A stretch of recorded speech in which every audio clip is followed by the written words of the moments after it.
So, బేసిక్‌గా ఏంటంటే కొన్ని కొన్ని సీజన్స్ అంటే మనకి సీజనల్ చేంజెస్ అనేవి ఉంటూ ఉంటాయి. సో, డిఫరెంట్ ప్లేసెస్‌లో డిఫరెంట్ సీజన్స్ కూడా ఉంటాయి.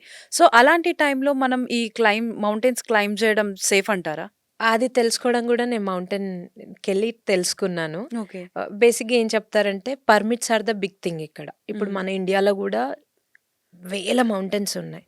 అవి వేరే అదర్ కంట్రీస్ వాళ్ళొచ్చి బికాజ్ ఇప్పుడు బేసిక్‌గా యూఎస్‌లో it is a holiday time for them. It is summer. హ్మ్. మనకది ఇప్పుడు వింటర్ ఇక్కడ. అవును. సో, వాళ్ళకి మనం ఇప్పుడు యూజువల్‌గా వాళ్ళకి జూన్‌లో అలాంటి అంటే ఎవ్రీ కంట్రీకి వాళ్ళ సీజన్స్ వాళ్ళకుంటాయి. హ్మ్. Permits are the major thing. ఇప్పుడు వింటర్‌లో ఏదన్నా big mountain, technical mountain trekking కాకుండా టెక్నికల్ మౌంటైన్ క్లైంబ్ చేయడానికొచ్చినప్పుడు వాళ్ళ రికార్డ్స్ కూడా అంటే క్లైంబింగ్ హిస్టరీ కూడా చూస్తారనమాట. హ్మ్. అలా పర్మిట్ రావడం is a very big thing.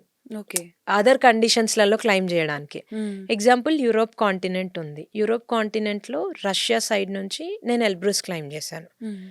So, అది చేసినప్పుడు నేను చేసింది ఇదే టైంలో ఓకే. డిసెంబర్‌లో. యూజువల్‌గా యూరోప్ సేమ్ సీజన్స్ సేమ్ ఉంటాయి. సీజన్స్. సో, అది వింటర్ అని నాకు తెలుసు. So, getting permit is so difficult. హ్మ్. సో, అలాంటి కండిషన్స్‌లో డిఫికల్టీస్ అలాంటి ప్లేసెస్‌లలో అయితాయన్నమాట. పర్మిషన్స్ రావడం, టీమ్ సపోర్ట్ చేయడం, టీమ్ ఫిట్‌గా ఉండడం, ఒకే రిథమ్‌లో అందరం ఉండడం ఈజ్ ఇంపాసిబుల్. హ్మ్. అందుకని నేను యూజువల్‌గా అలాంటి కండిషన్ మౌంటైన్స్ నేనొక్కదాన్నే ఎళ్తాను. ఓకే. నేనొక్కదాన్నే. బికాజ్ నా ఫిట్‌నెస్ లెవెల్స్ నాకు తెలుసు. హ్మ్. నేను ఎలాంటి కండిషన్స్ గో త్రూ అయ్యాను బిఫోర్ నాకు తెలుసు కాబట్టి అలాంటివి కూడా నేను అక్కడికెళ్ళే తెలుసుకున్నాను.